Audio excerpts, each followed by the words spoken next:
कमी साहित्यात कमी तुपात मस्त असे खुसखुशीत पौष्टिक तांदळाचे लाडू जे आपण आज बनवणार आहे। तर नमस्कार मंडळी, स्वागत आहे तुमचं शीलाच किचनमध्ये। तर आज मी बनवणार आहे तांदळाचे लाडू। तर तांदळाचे लाडू बनवण्यासाठी इथे मी 1 वाटी तांदूळ घेतलेला आहे, अर्धा वाटी मी इथे गूळ वापरला आहे आणि पाव वाटी घेतलेला आहे मी तूप। तर लाडू बनवण्यासाठी तुम्ही कोणत्याही प्रकारचे तांदूळ वापरू शकता, फक्त जे जास्त जुने राशनचे तांदूळ आहेत ते जर तुम्ही वापरले तर लाडवाचा उग्र वास येईल। आणि लाडू बनवण्यासाठी हे परफेक्ट माप आहे। 1 वाटी तांदळाला अर्धा वाटी गूळ घ्यायचा आहे आणि पाव वाटी तूप घ्यायचं आहे। छान असे लाडू बनतात कमी साहित्यामध्ये। तर चला आता हे तांदूळ आपण आता 2 घंटे भिजत ठेवायचे आहेत। तर मी इथे आधीच भिजत ठेवले होते। तर आता आपण याचं व्यवस्थित पाणी गाळून घ्यायचं आहे। जर 2पेक्षा तुम्ही 3ही घंटे ठेवलं तर ही लाडू छान आणि उत्तमच बनतात। तर त्यानंतर पाणी व्यवस्थित गाळून घ्यायचं आहे चाळणीच्या मदतीने। 5-1 मिनटं थोडंसं त्यांना सुकू द्यायचं आहे।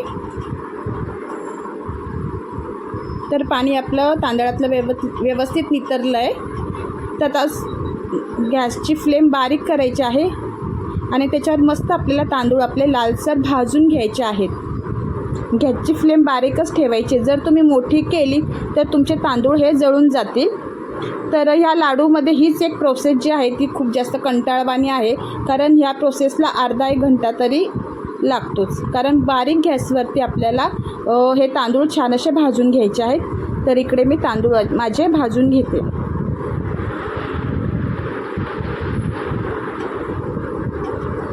तर बघा तांदूळ मी मस्त इथे लालसर भाजून घेतलेले आहेत। तर आता हे आपण गॅस बंद करायची आणि तांदूळ थंड करायचे। तर तांदूळ माझे थंड झालेले आहेत, तुम्ही बघू शकता मस्त असं सोनेरी कलर आलेला आहे। तर आता हे मिक्सरच्या भांड्यात घेऊन याला आपण बारीक असं वाटून घेऊयात। मस्त एकदम बारीक नाही करायचे, रवाळ ठेवायचे। बघा या पद्धतीने छान असं मी बारीक करून घेतलेलं आहे। तर यानंतर हे जे अर्धा वाटी मी गूळ घेतले ते सुद्धा आपण मिक्सरच्या भांड्यात घेणार आहे। आता हे दोन्ही आपण एकत्रच मिक्सरमध्ये वाटून घ्यायचं आहे, जेणेकरून गुळाचे खडे राहणार नाहीत। एकदम बारीक आपण वाटून घेऊया। हे बघा खूप छान झालं होतं मिश्रण। तर आता हे एका परातीत काढून घ्यायचं आहे। तर आता नंतर यामध्ये मी काजू आणि बदाम बारीक कापून घेतले, तुम्ही नाही टाकलं तरी चालेल।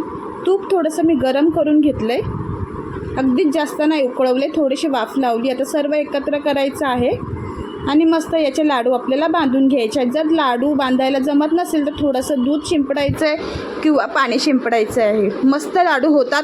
हे लाडू महिनाभर टिकतात। तर नक्की एकदा तुम्ही तांदूळचे लाडू या पद्धतीने बनवा। लहान मुलांसाठी पण छान असतात, लहान मुलं आवडीने खातात। तर व्हिडिओ जर आवडला असेल तर व्हिडिओला लाईक करा, चॅनलवर नवीन असाल तर चॅनलला सबस्क्राईब करा। थँक्यू।